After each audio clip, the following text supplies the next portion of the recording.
Hey all, igama Siphumelele Zondo nondaba ofika neindaba every single week right here kwiGagasi FM News Wrap. This week kunabantu abalale laphaya in the middle of the CBD eThekwini. Engabe umehluko phakathi kwe-refugee nomuntu onalawo maphepha and umuntu osezweni ngokungekho emthethweni illegally uyini? And then kunalezi inkinga eyikhona kwi-MK Party again. Sekube nolunye ushintsho futhi kwi-MKP. Politics, justice, umnotho, emphakathini. The stories that matter, wrapped up for you every week. This is the Gagasi FM News Wrap, hosted by Siphumelele Zondi.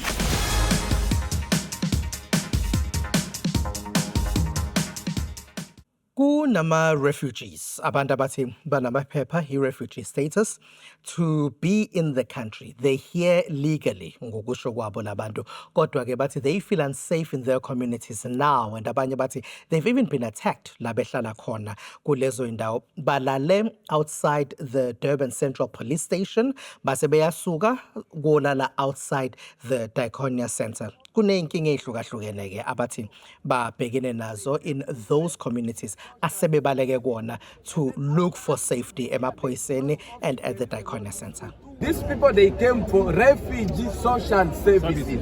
And then after us living here, they close office. There is a notice for 2 weeks. So without police, we are not safe. Now look at the 30 June. Deadline. Deadline. 30. Make sure. Into siyazi nje phela ukuthi sila ngokuthula.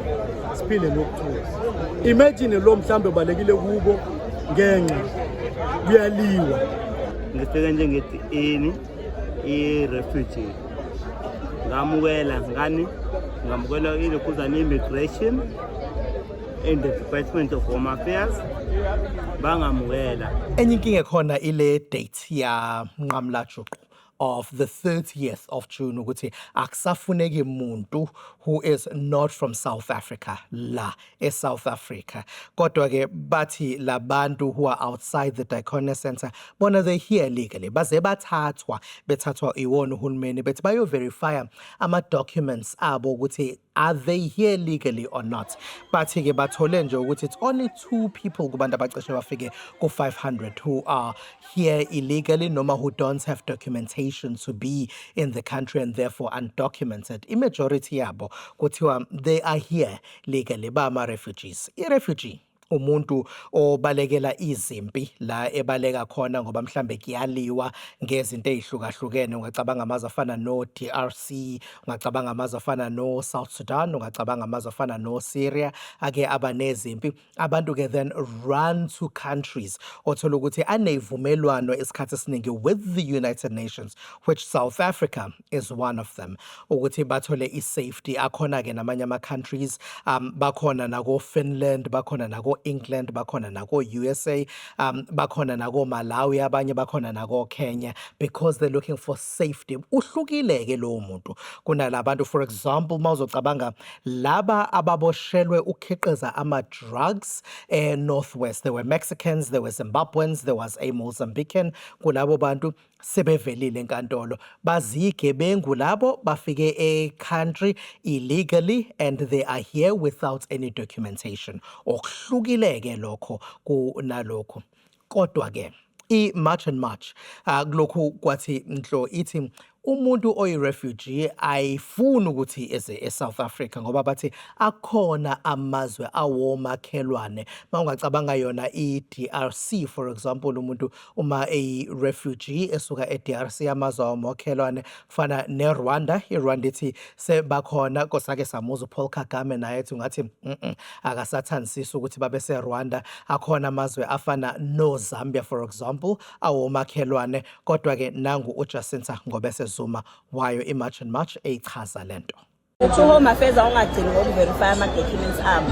Home Affairs usize ubathathe ubagodukise baye emakubo ngoba yonke lento abekubesichazelayo ukuthi ba ama-refugees ayiyenzi sense. Kwasho ngisho uminister olosisho ku-minister and the president ukuthi kulamazwe lala akhona yedwa ene-war njengamanje. Angithi nokube i-refugee kuyahamba kuphela lesikhathi.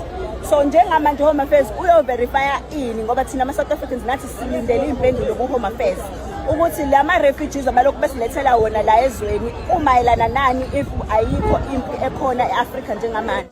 Kodwa ke if that's the stance engabe kusho ukuthi sekuyasuka kulokho obekukhulunywa ngakho ukuthi it's illegal migration ekliwa nayo engabe lo mnqamla juqu ka June 30 othi awufune umuntu engene wase South Africa nakho lokho kubuye kushiwo iMarch and March ukuthi if umuntu uyi-refugee yakhona amazwe awomakhelwane okusho ukuthi engabe sekuthiwa iSouth Africa akusamele ibe izwe abantu abangaphephela kulona uma beneyinkinga emazweni abo. Ukhona ke nomunye umbuzo ukuthi mhlawumbe thina siyama South Africans uma ngathiwa nje khona okushintshayo kuleli lethu izwe nathi sekumele mhlambe sibaleke to seek safety elsewhere. Engabe nathi akumele siyofuna isafety kwamanye amazwe kuyomele sihlale la siqhunyiswe ngamabhomu ungaphumi ungabaleki ungayi kwelinye izwe uqhume nje ukhona la eSouth Africa ngoba uyaqhunyiswa ngoba sithi akekho umuntu okwazi ukuphephela la nathi ke asikwazi ukuyophephela kwawabo amazwe. Engabe sisho njalo awukuyicabangeleyo bese ke kuba iqembu iMK Party siyazi ukuthi seke yaba noshintsho oluningi kakhulu ke kwashintsha kulesiya sikhundla sika Secretary General kuke kwashintsha kulesiya sikhundla sa Parliamentary Chief Whip and ziningi inguquko esesike zenzeka sekushintshile ke futhi kwesikhundla sokuthi ubane uspokesperson walo leli qembu uthe akagudlulwe uNhlamulo Ndlela asike silalelele khona la.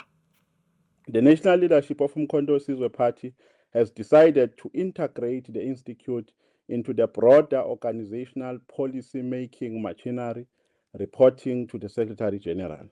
The national officials further take this opportunity to announce the immediate appointment of a new national spokesperson for Umkhonto Sizwe Party, who is an academic and former news editor, Comrade Sifiso Mahlangu.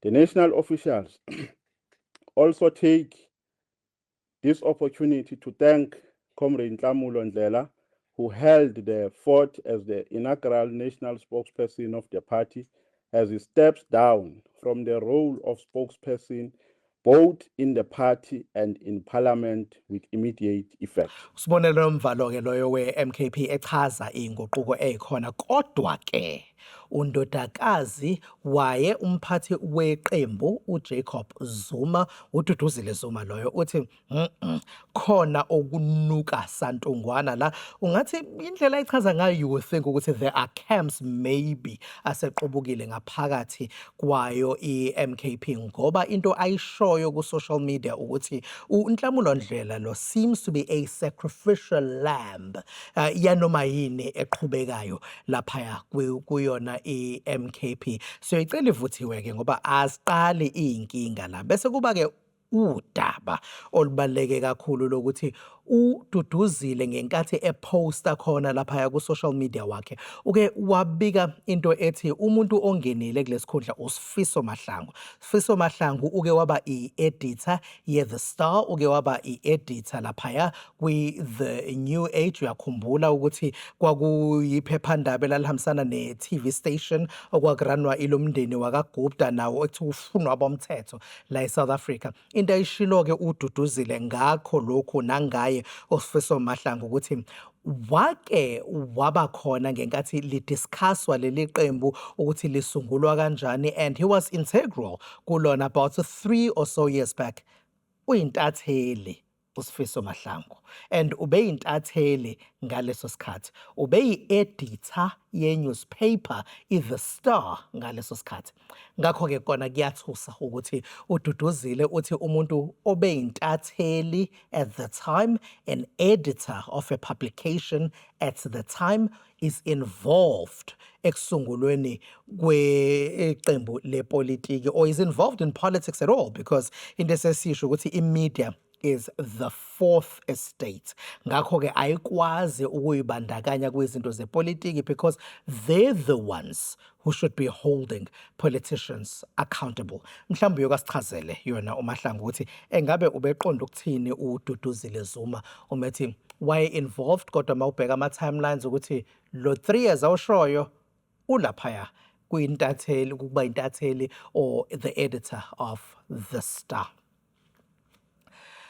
Kodwa ke mhlambe nawe ungasichazela ukuthi yini oyicabangayo ngazo zonke lezi esinazo namhlanje. Ungakhohlwa ukuthi uyayithola i-podcast yethu every single week. Seyingena ngemsombuluko le podcast yethu. Kodwa ke mina nawe nalo lonke ithimba layo Gagasi FM News Wrap sithi uzoyithola bukhoma uma sihlangana nawe sesiyixoxa la sihlangane khona.